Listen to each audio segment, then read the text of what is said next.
कार्येषु दासी करणेषु मन्त्री भोजेषु माता शयनेषु रम्भा रूपे च लक्ष्मी क्षमया धरित्री ये स्त्री. नमस्कार, तुम्ही ऐकत आहात वेणुध्वनी 90.4 FM KLE कनसू.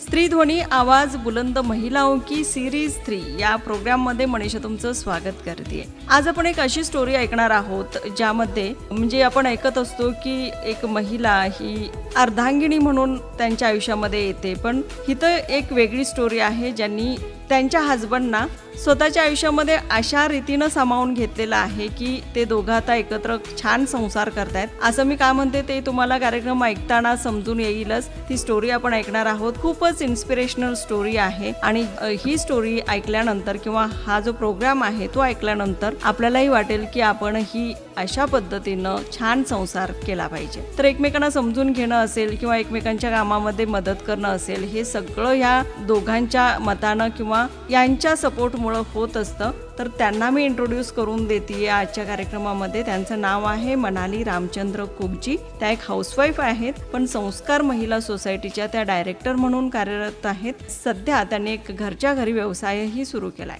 तर वेणुध्वनीच्या स्टुडिओमध्ये आपलं स्वागत आहे. Thank you madam. नमस्ते. तुमची स्टोरी जेव्हा मी ऐकली, जेव्हा मला समजलं तुमच्याबद्दल की अशी एक महिला आहे आणि त्यांनी एवढं मोठं रिस्क घेतलंय आणि सध्या त्यांचा एक खूप छान संसार सुरू आहे, ऐकून खूपच आश्चर्य वाटलं मला. कारण एखादी मुलगी असेल किंवा एखादा मुलगा असेल, तो आपल्या पार्टनरमध्ये, तो आपल्या जीवनसाथीमध्ये अशा सगळ्या गोष्टी बघत असतो ज्या म्हणजे आपण म्हणतो ना की एक राजासारखा मला नवरा पाहिजे, किंवा जर मुलगा ते स्वप्न बघत असेल तर नक्कीच मला एखादी सुंदर आणि राणीसारखी एखादी तरुणी आपल्या जीवनात यावी, अशी सगळी स्वप्न असतात मुलामुलींची आणि ती साहजिकच आहेत. पण तुम्ही एका अशा व्यक्तीशी लग्न केलं, त्यांना म्हणजे ते पोलिओ झालेला आहे त्यांना आणि त्यांना अपंगत्व आलेलं आहे. तर अशा व्यक्तीशी लग्न केलं तुम्ही. कसं काय तुम्हाला हे जमून आलं? ते मी म्हणजे ॲक्च्युली मी हरी मंदिरमध्ये सेवेसाठी होते.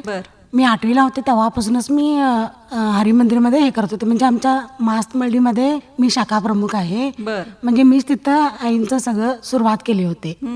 मग आम्ही महिनाभर सेवेला जायचं हरी मंदिरला, सप्त्यामध्ये वगैरे, आणि सेवेसाठी तिथं राहायचं. आणि इथं पण भजन वगैरे मी सगळं सुरुवात करते. आणि मग असंच मी म्हणजे लग्नच करायचं नाही, मी आईंच्या सेवेमध्येच राहायचं असं माझी इच्छा होती. मग असं आमची चुलत आत्या एकटी येळूरला दिलेली आहे. मग त्यांनी आमची ती मासमल्लीची जत्रा होती. मग त्यांनी काय केले, आमचं घर बसस्टॉप जवळच आहे, मग ते बसला जाण्यासाठी येऊन कट्यावरती आमच्या बसले. मग त्यांनी म्हटले मग तिकडचं नाव माझं भारता आहे. मग त्यांनी म्हटले आणि आमच्या आईला म्हटले की नाही वहिनी आणि भारताला दाखवायला काय असं म्हणून विचारले. मग विचारल्यानंतर मग तिनं म्हटले की आई आमची नाही म्हणे, ती लग्नच करून घेत नाही म्हणे आणि हरी मंदिरमध्ये असं सेवेसाठी राहतो असं म्हणाले. 2-3 स्थळं आली तर पण तिनं नकारले असं म्हणून सांगितले. मग सांगितल्यानंतर मग तिनं तसं बोलता मग आतमध्ये आली, या की आतमध्ये असं म्हणून बोलून घेतले. मग बसले त्याने आतमध्ये बसले. मग बसल्यानंतर त्यांनी विचारले की मानी तू हरी मंदिरमध्ये राहतो म्हणालीस आणि लग्नच करून घेत नाहीस म्हणे असं वहिनी म्हणाले. तसं म्हटले. मग होय आता मी लग्न करून घेत नाही आणि मला करून घ्यायचं पण नाही असं मी म्हटले तिला. मग होय आणि असं बघ, तुला जर सेवा करायची इच्छा आहे तर एक मुलगा आहे येळूरमध्ये, आमच्या घरासमोरच राहतोय आणि चांगला आहे, स्वभावान पण खूप चांगला आहे. आणि मग नंतर तिनं म्हटली मला म्हणजे तुला जर बघ करून घ्यायचं आहे काय, त्याला पोलिओ झाले आणि त्याला अजिबात चालता येत नाही असं म्हणून सांगितले मला. मग सांगितल्यानंतर मी म्हटले मग ठीक आहे, माझ्या मनात काही पण सुचलं नाही, मी त्यांना घेऊनच या म्हटले. म्हणजे मी कायच विचार केले नाही. होय मग घेऊन या आता त्यांना मी घरी आमच्या बघायला असं म्हटले मी त्यांना. मग आमचे भाऊ असं रूममध्ये झोपले होते, आमचं बोलणं झालं. मग तिने म्हटलं त्याला मित्र वगैरे असं उचलून जातात, कुठं पण अजिबात चालता येत नाही, हात टेकून जातात असं सगळं सांगितली ती मला. मग सांगितल्यानंतर मग ठीक आहे तू घेऊनच ये म्हटले मी तिला. मग घेऊन ये म्हटले. मग नंतर ती बस आली, मग निघून गेली ती येळूरला.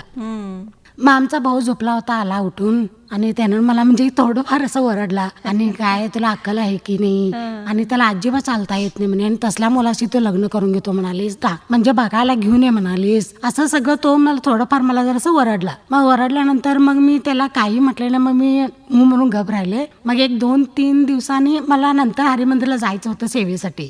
मग मी काय म्हटलं त्यांनी फोन केले. आता त्यावेळेला मोबाईल वगैरे काय नव्हतेच, लँडलाईन फोन होते. मग तिथं त्यांच्याच घरी फोन केले की त्या आले की त्यांच्याचा लँडलाईन फोन होता. मग त्यांच्या घरी फोन केले की आणि उद्या त्यांनी म्हणजे येतो म्हणाले तसं म्हणून. मग ठीक आहे म्हटले. मग त्या दिवशी ह्यांनी आलेच नाही. तर आमची नणंद धाकटी आणि सासूबाई सासरे आणि ते आमच्या आत्या त्यांनी चौघं मिळून आले. त्यांनी पण म्हणजे पहिला त्याला सांगू असं त्यांच्याबद्दल माहिती तो कसं आहे काय आहे असं म्हणून त्यांनी मला सगळं सांगितले. असं म्हणजे चांगलं आहे, पानपट्टीचं दुकान आहे आणि स्वभाव पण खूप चांगला आहे, सगळ्यांना म्हणजे चांगलं फार सगळी लोक पण त्यांना फार चांगलं करतात असं म्हणून सगळं सांगितले. आणि अजिबात चालता येत नाही म्हणे, बघ तू करून घेतो म्हणालीस कसं असं म्हणून विचारले. मग मी म्हटले होय मी करून घेते घ्या म्हटले, मी करून घेते घ्या म्हटले. मग त्यांनी काय म्हटले म्हणजे पुढच्या आठवड्यात येतो म्हटले बघायला. मग मी म्हटले पुढच्या आठवड्यामध्ये नको, तुम्ही शनिवारी या, मी रविवारी सेवेला जाणार आहे म्हटले मी हरिमंदिरला.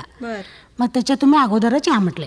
मग ह्यांनी शनिवारचं आले मग बघायला मला.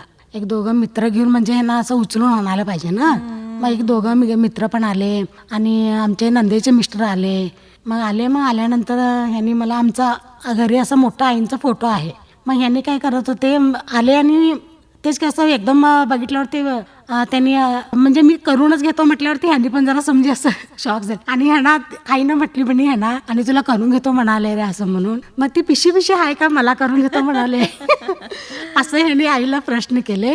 नाही खरं करून घेतो म्हणाले बघ आणि मी तुला बघायला ये म्हटले. तसं म्हटले मी नाही बाई मी बघायला जात नाही असं म्हटलं यांनी. मग तरी पण नाही तू एकदा जाऊन बघून ये भेटून ये असं म्हणून सांगितले. मग सांगितल्यानंतर यांनी मित्रांच्या सोबत आल्यानंतर मग बसले मी. तेच की त्यावेळेला असं पल वगैरे असं घेऊन यायचं. मग आल्यावरती मग बसले. मग आमचे नंदेचे मिस्टर जरा म्हणजे थोडंफार मला प्रश्न विचारले असं, मग तू करून घेतो म्हणालीस कसं काय. म्हणजे मी म्हटले नाही पुढचं पण लाईफचा असं विचार करायला पाहिजे असं आमच्या घरचे पण मला प्रश्न केले होते आमची आई वगैरे. मग नंतर ह्यांनी आले. मग आल्यावरती आम्ही तर आता राहिना आलेत म्हटलं मी फवे वगैरे केले.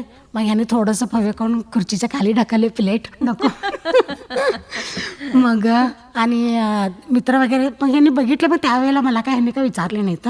मग शिक्षण बदल बहीण भाऊ असं विचारतात की ते. मग तसं विचारले. मग माझं मॅट्रिक झाले आणि मला 2 बहिणी आहेत, मोठी आणि मोठा भाऊ आहे. आणि वडील आमचे वारलेत म्हणजे आमच्या लग्नाच्या अगोदरच वारले. मी 6th स्टँडर्डला होते त्यावेळेला वडील वारले. मग नंतर मग 2 बहिणींची पण लग्न झाली होती. मग भावाची पण झाली होती लग्न. मग नंतर असं मग ह्यांनी पण बघून गेले, ह्यांनी चालून दाखवले. मग घरच्यांना एक मोठा प्रश्न पडला म्हणजे अजिबात चालता येत नाही, करून घेतो म्हणाले, पुढचं हिचं भविष्य कसं आणि ही म्हणजे मी त्यांनाच करून घेतो म्हणाले असं म्हणून घरचे पण थोडं डिस्कस केले, चर्चा केले त्याच्याबद्दल. मग कसं म्हटलं नाही मी त्यांनाच करून घेते नंतर मी लग्नच करून घेत नाही आणि तुम्ही माझा लग्नाचा विचार सोडा असं म्हटले मी. मग म्हटल्यानंतर आमची मोठी बहीण एकटी म्हणायला लागली असं जाते वेळी जोडा बघतात आणि तू कसं जातेस त्यांच्यासोबत असं म्हणायला लागले. मग नंतर याने आणखीन एकदा आले बघायला आल्यानंतर त्यावेळेला पण कसं म्हणजे आता ठरतंयच असं म्हणजे काही लोकांना प्रश्न पडला म्हणजे हे करून घेते म्हणाले असं आणि अजिबातच चालता येत नाही. मग याने आमची पहिलाच घर आहे आमचं, पुरी गल्ली मोठी आहे ना. मग आल्यावर ते बायका असं म्हणजे ते भारतीला बघायला आले ते मुलगा आला बघायला असं म्हणून असं होतेच ती खेड्यामध्ये. मग आले माझी फ्रेंड्स पण मला 2-3 असं म्हटलंय एक पेन घ्यायचं असलं तरी पण लिहून बघतात ते चांगलं लिहिते की नाही आणि तू पुढचं भविष्य कसं विचार करायलीस आणि तू का त्याचल्या मुलाला करून घेतो म्हणालीस असं मला म्हणजे माझी फ्रेंड्स 1-2 मला विचारले. बरोबर. मग विचारल्यानंतर एक कपडा घ्यायचा असलं तर पण हे किती दिवस टिकावे ते ह्याचा कलर जातोय काय एवढं सगळं अभ्यास करतात आणि तू तुझ्या जीवनाचं कसं काय तू स्टडी करीनास असं म्हटले. पण मी म्हटले नाही मी त्यांनाच करून घेतो कारण मला त्याने आवडलेच मी त्यांनाच करून घेणार असं मी त्यांना म्हटले. मग त्यांनी मग जास्त काही हे केलं नाही. तर मग नंतर भाऊ जरासं विरोधच होते की आमचे नकोच म्हणायला लागले. मग आमचं असंच मग ते 1 महिनाभराने बघायलाच आले मला बघायला आले. मग नंतर आमचे काकू तर म्हणाले त्यांनी बघायला जायलेत पुढचं म्हणजे फंक्शन कसं असं म्हणून. मग नंतर यांचे मामी वगैरे सगळे आले. मग तेच की मुलगी करून घेतो म्हणाले तर करूया असं म्हणजे आमचे नंदेचे मिस्टर होते म्हणून पण आमचं हे लग्न झालं. म्हणजे त्यांनी आम्हाला फार सपोर्ट केले. आमचे धाकटे नणंद खासबागला असतात, त्यांच्या मिस्टरने आम्हाला म्हणजे फार असं हे केले, रेहणे ते करून घेतो म्हणाले, करून घेऊन दे.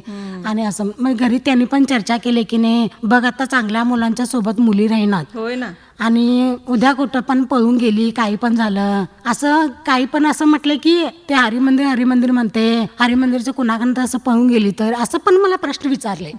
मग नंतर मी म्हटलं की चांगल्या माणसांना सोडून पण जातात पळून असं म्हटलं. मग ह्यांच्या घरी पण फार म्हणजे प्रॉब्लेम क्रिएटच झालं ते, म्हणजे ऍक्च्युली ह्यांच्या घरी पण नको म्हणायला लागले. नंतर आमच्या सासूबाईला तर काय ते कन्नड भागाची लोक त्याने इस्टर्न घेऊन सगळं पळून जाईल, इस्टर्नला वारस होईल उद्या, असं काय म्हणजे चर्चा ह्यांच्याकडे पण साहजिकच प्रश्न येणार हो आहेत हो. ते. हो. मग तसं म्हटलंय. मग नंतर यांनी काय म्हटले ती गेली तर जाऊन दे, खरं मी करून घेतो म्हटले नंतर. यांनी पण तसं म्हटलंय. मग म्हटल्यानंतर आमच्या भाऊ मग नंतर लग्नाचं ठरलं, सगळं बोलणं झालं. मग एकदा काय म्हटले रजिस्टर करूया. मग रजिस्टर करूया म्हटले. मग मी रजिस्टर नको म्हटले, मला रजिस्टर करायचं नाहीये, म्हणजे सगळ्यांचं असं म्हणजे ग्रँड मध्ये करून घ्यायचं असं म्हटले मी. मग त्यांना कसं ग्रँड मध्ये नको, बरोबर, रजिस्टर करूया असं. मग आणखीन एकदा म्हटले आमचं बडेको मठ म्हणून आहे, तिथं जाऊन आम्ही हार बदलून आणूया असं म्हटले. म्हणजे मी म्हटले तुम्हाला विश्वास आहे तर तुम्ही करून घ्या ना, तर सोडा म्हटले मी, कारण मला लग्न हे असं करून घ्यायचं नाहीये असं म्हटले. मग लग्न आमचं खूप मोठ्याने झाला अंबाबाईच्या मंदिरमध्ये वडगावला. भरपूर लोक पण आली होती, आणि काही लोकांना असं होतं की त्याने हार कसं घालतात, मंगळसूत्र कसं बांधतात हे बघायचं. काही लोकांना असं म्हणजे प्रश्न. मग आमचं लग्न ठरल्यानंतर भाऊ म्हटला मी तरी कुठं पण इन्व्हिटेशन काढायला द्यायला जात नाही. मी मुलगा काय करतो म्हटल्यावरती त्याचे पाय नाही तर त्याला चालायला येत नाही असं म्हणून सांगू काय मी अजिबात जात नाही म्हटले. कारण मी त्यावेळेला मी बसनं सगळ्यांना माझं इन्व्हिटेशन वाटले सगळ्या आमच्या रिलेटिव्हना. मग नंतर लग्न पण खूप मोठ्याने झालं. आत्ता भाऊ आमचा ह्यांना सोडून काही करत नाही. आत्ता नुसतं दाजी म्हणत असतात. मग काही पण करायचं असलं तर पण ह्यांना विचारतात. आता त्यांनी पण उचलून त्यांनी घेतात. आमच्या बहिणीची मुलं घेतात, नंदेची मुलं, यांना सगळे उचलून घेतात. काही म्हणजे त्याच्या बाबतीत काही हे नाही. आणि आम्ही एवढं सगळं की आम्ही सगळं काश्मीरचं कन्याकुमारीपर्यंत सगळं फिरले, वैष्णव देवीपर्यंत सुद्धा जाऊन आले. बापरे. आणि गुलमोर्गला पण आम्ही सगळ्याकडे फिरले. आणि त्यांनी पण मला एवढं चांगलं हे करतात, कोऑपरेट करतात, म्हणजे मला कधी त्यांनी अजूनपर्यंत असं दुखवले नाहीत, दुखवत नाहीत. आणि मला 2 मुली आहेत, आणि आता धाकटी मुलगी मॅट्रिकला आहे, आणि मोठी आहे ती JIT मध्ये इंजिनिअरिंग करायला, आणखीन आता ती ENC करायला. छान. आता तिचं आणखीन 1.5 वर्ष आहे. आणि मग मुलींना पण यांनी कसं मी पण म्हणते म्हणजे शिकवायचं असं म्हणून. मग आम्ही काय मुली 2 झाल्या म्हणून मुलाचं काय मी अपेक्षा केलीच नाही. ह्यांनी म्हटले आम्हाला मुलं झाले नसले तर आम्ही काय केले असते, 2 मुली झाल्या बस म्हणून आम्ही मग हे केले. आणि मग ह्यांनी एवढं मुलींना पण एवढं हे करतात की, आणि मी मागितलेलं सुद्धा त्यांनी कधी पण अजून म्हणजे काही पण असं नाही म्हणत नाहीत. छान. ನಾನು ನಾಡೋಜ ಡಾಕ್ಟರ್ ಮಹೇಶ್ ಜೋಶಿ. ವೇಣು ಧ್ವನಿ KLE ಅವರ ಕನಸು. ಧ್ವನಿ ಇಲ್ಲದೇ ಇರ್ತಕ್ಕಂಥವ್ರಿಗೆ ಧ್ವನಿಯಾಗಿರ್ತಕ್ಕಂತಹ ವೇಣು ಧ್ವನಿಗೆ ಶುಭಾಶಯಗಳು. ವೇಣು ಅಂದರೆ ಕೊಳಲು ಅಂತಕ್ಕಂಥದ್ದು. ಕೊಳಲು ಸಂಸ್ಕೃತಿಯ ಪ್ರತೀಕ. ಇದು ಕೃಷ್ಣನ ಕೈಯಲ್ಲಿರ್ತಕ್ಕಂಥದ್ದು, ಆಧ್ಯಾತ್ಮದ ಪ್ರತೀಕ ಇದು. ಹಾಗಾಗಿ ಇಲ್ಲಿ ಬರ್ತಕ್ಕಂತಹ ಧ್ವನಿ ಮಂಗಳವಾಗಿರ್ತಕ್ಕಂತಹ ಧ್ವನಿ, ಮಧುರವಾಗಿರ್ತಕ್ಕಂತಹ ಧ್ವನಿ. ಹಾಗಾಗಿ ನಮ್ಮ ಕಾರ್ಯಕ್ರಮ ಮಧುರ ಮಧುರವಿ ಮಂಜುಳಗಾನ ಇದೆಯಲ್ಲ, ಇದು ಮಧುರ ಮಧುರವಿ ಮಂಗಳಗಾನ. ಈ ವೇಣು ಧ್ವನಿ ಮಂಗಳ ಧ್ವನಿ. ಇದಕ್ಕೆ ಮಹೇಶ್ ಜೋಶಿ ಹಾಗೆ ಸಮಸ್ತ ಕನ್ನಡಿಗರ ಪರವಾಗಿ ಶುಭಾಶಯಗಳು. ರೇಡಿಯೋ ನನ್ನ ಬಾಲ್ಯ ಜೀವನದ ಅವಿಭಾಜ್ಯ ಅಂಗ. ನಾನು ಧಾರವಾಡದಲ್ಲಿದ್ದೆ. ಆಕಾಶವಾಣಿ ಧಾರವಾಡ ಅಂತಂದಾಗ ನನಗೆ ಇವತ್ತುವರೆಗೂ ಸಹಿತ ಬಾಲ್ಯ ನೆನಪುಗಳು ಬರ್ತದೆ. ಅಲ್ಲಿ ಚಿಕ್ಕ ಮಕ್ಕಳಿಗೋಸ್ಕರವಾಗಿ, ಅದರಲ್ಲೂ ಸಹಿತ ಶಾಲೆಯಲ್ಲಿ ಓದ್ತಕ್ಕಂಥ ಮಕ್ಕಳಿಗೋಸ್ಕರವಾಗಿ ಗಿಳಿಬಿಂಡು ಅನ್ನುವಂಥ ಕಾರ್ಯಕ್ರಮ ಮಾಡ್ತಾಯಿದ್ರು. ಆ ಕಾರ್ಯಕ್ರಮವನ್ನು ನಾನು ಯಾವಾಗ ಆಗ್ತಾ ಕೇಳ್ತಾ ಇದ್ದೆ. 2 ಕ್ಯಾರೆಕ್ಟರ್ಸ್, ಅಕ್ಕಮ್ಮ ಮತ್ತು ಸಣ್ಣಕ್ಕ ಅಂತಕ್ಕಂಥ, ಭಾಳ ನಮ್ಮ ಮನಸ್ಸಿನ ಮೇಲೆ ಬಿಟ್ಟಿರ್ತಕ್ಕಂಥದ್ದು. ನನಗೆ ಜ್ಞಾಪಕ ಇದೆ, ನಮ್ಮ ಆಕಾಶವಾಣಿಯವರು ನಮ್ಮ ಶಾಲೆಯಲ್ಲಿ ಒಂದು ನಾಟಕ ಮಾಡಬೇಕು ಅಂಥೇಳಿ ಕಳಿಸಿದರು. ಅದು ಎಳ್ಳು ಹಬ್ಬದ ದಿನಕ್ಕೋಸ್ಕರವಾಗಿ, ಅಂದರೆ ಮಕರ ಸಂಕ್ರಾಂತಿಗೋಸ್ಕರ. ಆವಾಗ ನಾವೊಂದು ನಾಟಕ ಮಾಡಿದ್ವಿ. ಆ ನಾಟಕದಲ್ಲಿ ನಾನು ಭಾಗವಹಿಸಿದ್ದೆ. ಆಮೇಲೆ ಅಲ್ಲೊಂದು ಹಾಡು ಬೇರೆ ಹಾಡಿದ್ವಿ. ನನಗೆ ಆ ಹಾಡಿನ ಸಾಲುಗಳು ಸಹಿತ ನೆನಪು ಇರ್ತದೆ. ಎಳ್ಳಿನಂತೆ ಸ್ನೇಹವಿರಲಿ, ಬೆಲ್ಲದಂತೆ ಮಾತು ಇರಲಿ, ಎಳ್ಳು ಬೆಲ್ಲ ಕೂಡಿದಂತೆ ಎಲ್ಲರೊಡನೆ ಕೂಡಿನಲ್ಲಿ ಅಂತಕ್ಕಂಥ ಈ ಹಾಡನ್ನು ನಾವು ಹೇಳ್ತೀವಿ. ಅದು ಇವತ್ತುವರೆಗೂ ನನಗೆ ಅದು ಆಕಾಶವಾಣಿಯಲ್ಲಿ. ಈ ಆಕಾಶವಾಣಿಯಲ್ಲಿ ಭಾಗವಹಿಸ್ತಿರ್ತಕ್ಕಂಥ ಆ ದಿನ ಇದೆಯಲ್ಲ, ಯಾಕಂದ್ರೆ ಮಕರ ಸಂಕ್ರಾಂತಿಗೆ ಸುಟ್ಟಿ ಇರ್ತದೆ. ಅದ್ರ ಮರುದಿನ ನಮಗೆ ಸಾಲಿ ಇತ್ತು. ಸಾಲಿ ಹೋದಾಗ ನಾವೆಲ್ಲ ಹೀರೋ ಆಗಿಬಿಟ್ಟಿದ್ವಿ. ಆ ಒಂದು ದಿನ ನನಗೆ ಭಾಳ ಅಚ್ಚಳಿದೇ ಇರ್ತಕ್ಕಂಥ ನೆನಪು. ಬೆಳಗಾವಿಗೆ KLE ಸೊಸೈಟಿಗೆ ಬಂದಿದ್ದೀನಿ. ತಾವು ಹೇಳಿದ್ರಿ ಧ್ವನಿ ಇಲ್ಲದೆ ಇರ್ತಕ್ಕಂಥವ್ರಿಗೆ ಧ್ವನಿ ಆಗಿರ್ತಕ್ಕಂಥದ್ದು KLE ಸೊಸೈಟಿ ಅಂತ. ನಾನು ಇವತ್ತು KLE ಸೊಸೈಟಿಯ ಇಲ್ಲಿರ್ತಕ್ಕಂತಹ ಕಟ್ಟಡಗಳನ್ನು ನೋಡಿದೆ. ಕಟ್ಟಡಗಳ ಜೊತೆಗೆ ಹಿಂದೆ ಇರ್ತಕ್ಕಂಥ ಪರಿಶ್ರಮವನ್ನು ಸಹಿತ ನಾನು ಅರ್ಥ ಮಾಡಿಕೊಂಡೆ. KLE ಸೊಸೈಟಿಯನ್ನು ಇಷ್ಟರ ಮಟ್ಟಿಗೆ ತಂದಂತಹ ಪ್ರಭಾಕರ್ ಕೋರೆ ಅವರನ್ನು ನಾವು ಎಷ್ಟು ಶ್ಲಾಘಿಸಿದ್ರು ಅದು ಕಡಿಮೆನೇ. ಒಂದು ಸಂಸ್ಥೆಯನ್ನು ಕಟ್ಟಬೇಕಾದ್ರೆ ಎಷ್ಟು ಕಷ್ಟ ಇರ್ತದೆ. ಇದು ಒಂದು ಸಂಸ್ಥೆ ಅಲ್ಲ, ಇದೊಂದು ಸಾಮಂತ ಇದ್ದಂಗೆ ಅಂತ. ಅಷ್ಟು ಕಟ್ಟಬೇಕಾದ್ರೆ ಅವ್ರು ಪಟ್ಟಂಥ ಪರಿಶ್ರಮ, ಮುಂದಾಲೋಚನೆ, ಜೊತೆಗೆ ಭಾಗದ ಜನಗಳಿಗೆ ಏನಾದ್ರು ಮಾಡಬೇಕು ಅನ್ನುವಂತಹ ತವಕ, ಇವೆಲ್ಲ ಒಟ್ಟುಗೂಡಿ ಇವತ್ತು KLE ಸೊಸೈಟಿ ಆಗಿದೆ.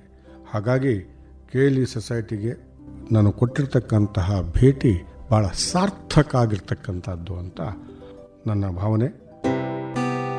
समझे आपकी हर हेल्थ प्रॉब्लम्स की बात, वर्ल्ड क्लास ट्रीटमेंट हर दिन और रात, KLE का हाथ आपके साथ, आपके साथ. KLE Society's Dr. Prabhakar Kore Super Speciality Hospital. Cure for all health related problems. Experienced doctors and ultra modern facilities के साथ. KLE Society's Dr. Prabhakar Kore Super Speciality Hospital and Medical Research Center, Nehru Nagar, Belagavi. Call 08312473777. KLE ಕನಸು ನನಸದ ವೇಣುಧ್ವನಿ, ವೇಣುಧ್ವನಿ. पण मनाली, तुम्ही जसं सगळं सांगताय की अशा सगळ्या गोष्टी तुमच्यासोबत झाल्या, त्या फेस करत असताना खूप त्रास झाला असेल. अनेकांचे 100 प्रश्न आणि त्याला उत्तरं देणं, म्हणजे सासरचे वेगळे प्रश्न, माहेरचे वेगळे प्रश्न, आणि का ही अशी करते हा मोठा प्रश्न असेल तुमच्या समोर किंवा तुमच्या घरच्यांच्या समोर, की एवढं म्हणजे चांगली स्थळ येऊ शकत होती किंवा चांगलं हे होऊ शकत होतं, पण अशी काही करते, हा मोठा प्रश्न असेल. तर काय नेमकं असं मनामध्ये तुमच्या आलं की तुम्हाला असं वाटलं की नाही यांच्याशी लग्न करावं आपण? तेच म्हणजे मला कसं, चांगल्याला कुणी पण करून घेतात, चांगल्या मुलांना. कारण असं असल्यानं मला म्हणजे ह्यांना मला सपोर्ट करून ह्यांचा साथ देऊन ह्यांची सेवा करायची माझी इच्छा.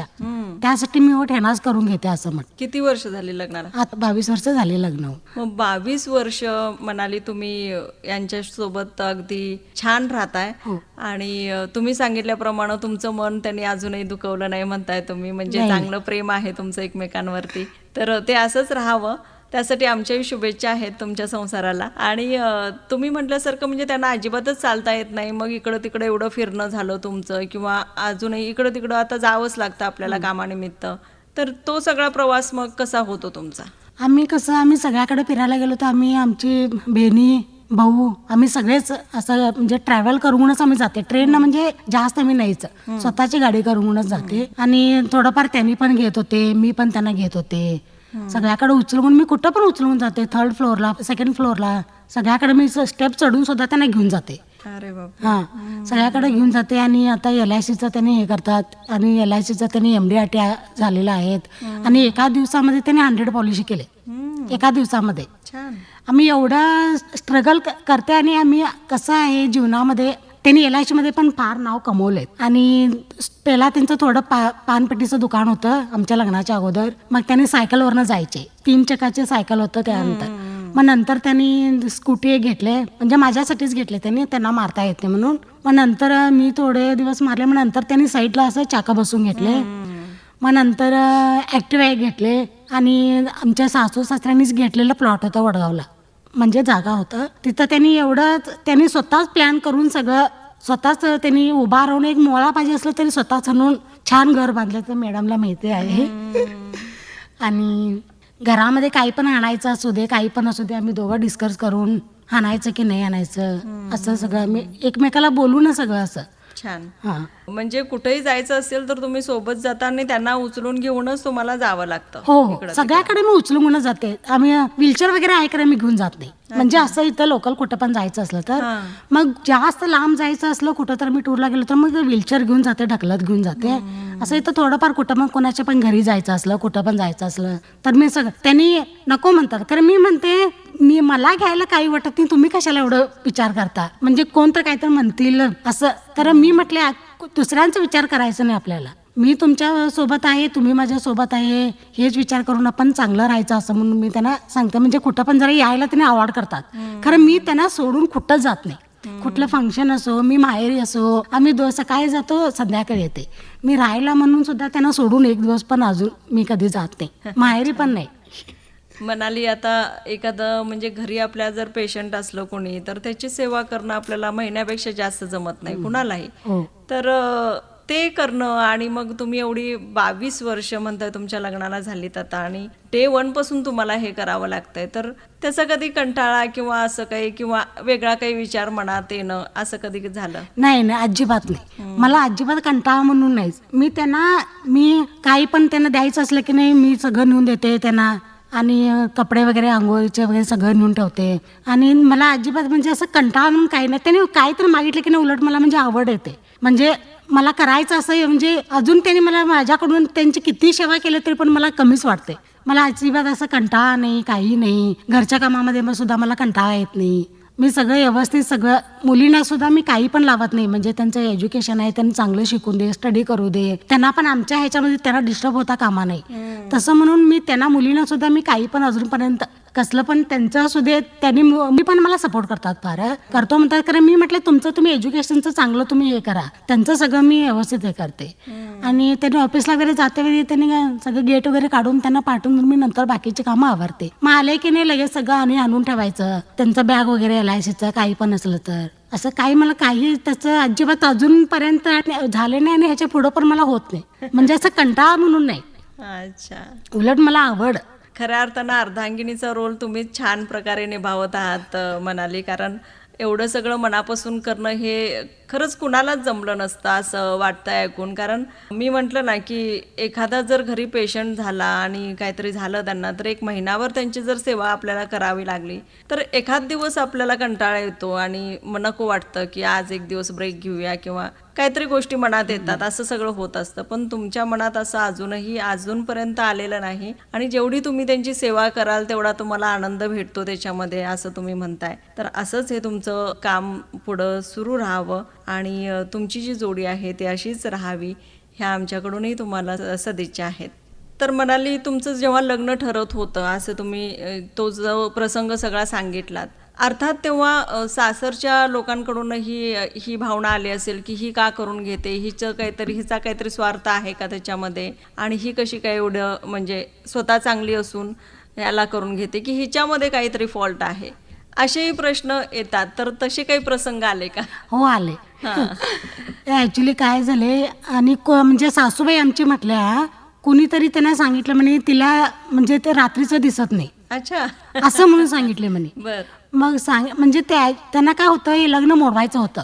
म्हणजे लग्न घरच्यांना सुद्धा तुमच्या सासरवाडीच्या घरच्यांना सुद्धा हे लग्न मोडवायचं होतं. अच्छा. म्हणजे मुलगी उद्या राहील का नाही ती करून घेतो म्हणाले, असं त्यांच्या मनामध्ये ते प्रश्न डोक्यामध्ये फिट झाला होता. मग तसं म्हटल्यावरती मग नंतर ती आता आमच्या आत्या पुढं झाले की नाही, त्यांनी काय म्हटले, त्यांना म्हटलं म्हणे रात्रीचं दिसत नाही म्हणे तिला म्हणून. मग भजनं रात्रीचं म्हणते ती.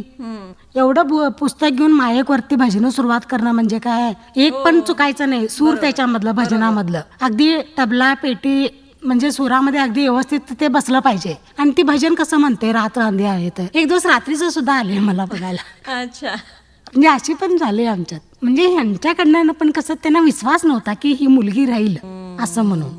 मग माहेरी जसं तुम्ही सांगितलं की भावाचा आधीपासूनच विरोध होता आणि बहिणी सुद्धा तुम्हाला सगळं सांगून थकल्या होत्या, पण तरीही तुम्ही तुमच्या निर्णयावरती ठाम राहिलात आणि एवढं चांगल्या पद्धतीनं म्हणजे जशी नॉर्मल लग्न होतात सगळ्यांची ग्रँड, तसं तुम्ही स्वतःचं लग्न करून घेतलं. म्हणजे ही सगळी जिद्द तुम्ही पाळलीत आणि ते तसं करायला लावलं तुमच्या फॅमिलीला. हो. तर हे सगळं पार पडत असतानाही तुम्हाला काही प्रॉब्लेम्स आले असतील किंवा घरच्यांचा म्हणा किंवा समाजामध्ये सुद्धा 4 लोक 4 गोष्टी बोलतात, तर ते सगळं फेस करावं लागलं असेल. कशी काय हिंमत एवढी आली तुमच्यामध्ये?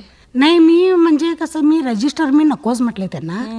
रजिस्टर मी अजिबात रजिस्टर मग नंतर पण लग्न ह्यांनी काय म्हणत होते, एकदा रजिस्टर करूया, मग नंतर मोठ्याने लग्न करूया म्हटले. मग ह्यांनी फोन केले मला, म्हणजे तुझा एक फोटो घेऊन ये, आयडीएसचा फोटो वगैरे. मी फोटो वगैरे कशाला मागायला असणार असं माझ्या मनामध्ये व्हायला लागलं. मग नंतर मी यांना प्रश्न केले की फोटो कशासाठी पाहिजे तुम्हाला आणि काय आहे म्हणायला, असं म्हणून. नाही, ते कोर्ट मॅरेज करायचं आहे म्हटले. मग मी म्हटले ना, तुम्हाला पण विश्वास आहे की नाही, असं मी म्हटले.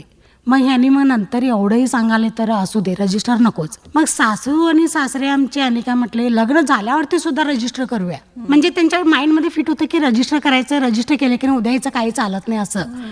मग आमचं पेपरमधून पण आलं होतं. मी म्हटलं एवढं पेपर आहे सबूत तुम्हाला, तू पेपर आम्ही अजून ठेवले. मी म्हटलं पेपरमध्ये पण आलेलं आहे, तो पण रजिस्टरच कशाला एवढं हे लागले, तसं काही नाही असं म्हणून सांगितलं मी त्यांना.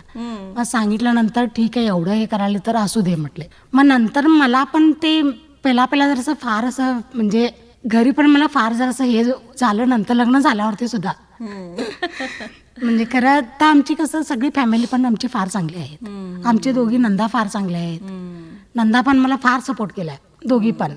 आणि आमचे नंदेची मुलं पण फार चांगले आहेत. आमची सगळी ह्यांची मामांच्याकडची, मावशी यांच्याकडची सगळी रिलेटिव्ह चांगले आहेत. आणि त्यांनी एवढं आता आम्हाला चांगलं करतात की नाही, म्हणजे खूपच असं हे करतात चांगलं करून. म्हणजे त्यांना पण एक हे वाटतं, गर्व वाटते, म्हणजे असल्या मुलाला करून तिनं म्हणजे चांगलं सगळं मोठं धाडस. आणि रिलेटिव्ह सगळं मेंटेन करणं. आमच्यात आठवड्यात एकदा तर कोणतरी आमचं जेवायला असं येतातच, व्हेज असू दे नॉनव्हेज असू दे, काही पण असं असतेच. मग ते सगळंही मेंटेन करते असं. आमची नंदा फार चांगलं आहे दोघी पण. एकटे अनगोला असतात, एकटे खासबागला असतात. आणि त्यांची मुलं पण आम्हाला मामा मामी म्हणून फार असं रिस्पेक्ट देतात. आणि आमचे धीर जाऊ आहेत आणि त्यांना पण 3 मुलगा आहेत. त्यांनी पण आता मला मुलं नाही आहेत, त्यांना मुली नाही आहेत. आता आम्ही पण त्यांना आपलीच मुलं मानते, त्यांनी पण आमच्या दोघी मुलींना आपली मुली मानतात असं. म्हणजे आमच्या रिलेटिव्ह मध्ये पण कधी असं हे नाही. आता पहिला थोडंफार झालं लग्न झाल्यानंतर, खरं त्यानंतर कधी पण आता आमचं कसं एक तर त्याने येऊला राहतात, आम्ही वडगावला असतं, खरं आम्ही एक फॅमिली सगळंच राहते. काही पण करायचं असलं तर आम्ही सगळे मिळून डिस्कस करूनच फंक्शनचं वगैरे अरेंजमेंट करायचं. आता आमची 2 मुलांची लग्न झाली, खरं सगळं आम्ही मिळूनच असं. म्हणजे वेगळं राहिले तरी पण आम्ही वेगळं आहे असं नाही, सगळं असं ऍडजस्टमेंट करून हे करून. आणि नंतर आणखी सांगायचं होतं, म्हणजे यांच्या हाताचं इथलं टेंडस्ट म्हणून कट झालं होतं. मग आम्ही मिरजला 10 दिवस होते. मग 10 दिवस मी एकटी राहून त्यांचं हाताचं सगळं ऑपरेशन वगैरे करून घरी घेऊन आले. नंतर मग त्यांची मित्र आले. मित्र राहतो म्हटलं, कारण मी नको म्हटले, कशाला तुम्ही राहता, मी राहते की म्हटले. मित्र पण त्यांचे फार चांगले आहेत, फार म्हणजे ते मित्र पण त्यांना सगळं फिरवलेत पहिला आमच्या लग्नाच्या अगोदर. अच्छा. मित्र पण त्यांचे असं म्हणजे कुठं पण घेऊन जाणे, उचलून घेणे. आता एवढी त्यांनी इस्त्री केल्याशिवाय कपडे घालत नाहीत, कारण कुठं बी गेले की नाही पटकन उचलून घ्यायला येतात. मी घेतो, थांबावेणी मी घेते असं म्हणतात. सगळे मित्र वगैरे फार चांगले आहेत. आणि सगळ्यांचा सपोर्ट आम्हाला मिळाला, म्हणजे मित्रांचा पण सपोर्ट मिळाला, सगळे रिलेटिव्हचा पण सपोर्ट मिळाला. आणि आमच्याकडचे पण सगळे आता खूप चांगले आहेत. आता सांगितलं की तुम्हाला भाऊ पण आमचा आता त्यांना विचारल्याशिवाय काही करत नाही. बरोबर. छान वाटलं तुमचा प्रवास ऐकून. आणि खरंच खूपच धाडसाचं काम तुम्ही केलंय म्हणाली, कारण एवढं मोठं डिसिजन घेणं आणि अशा व्यक्तीशी लग्न करणं आणि तो संसार इतके वर्ष व्यवस्थित अगदी चांगल्या पद्धतीनं सांभाळणं करणं ही खूपच धाडसाची गोष्ट आहे. आणि तुमच्या धाडसाला आमच्याकडून पण एक सलाम असेल. आणि असंच तुमचं हे काम पुढं चालू ठेवावं, असाच तुमचा सुखी संसार व्हावा, ह्याही वेणुध्वनीच्या पूर्ण टीमकडून तुम्हाला इच्छा आहेत. आणि तुम्ही आज आला तिकडं आणि तुमच्या प्रवासाबद्दल आम्हाला सांगितलं, त्याबद्दल thank you so much. Thank you madam.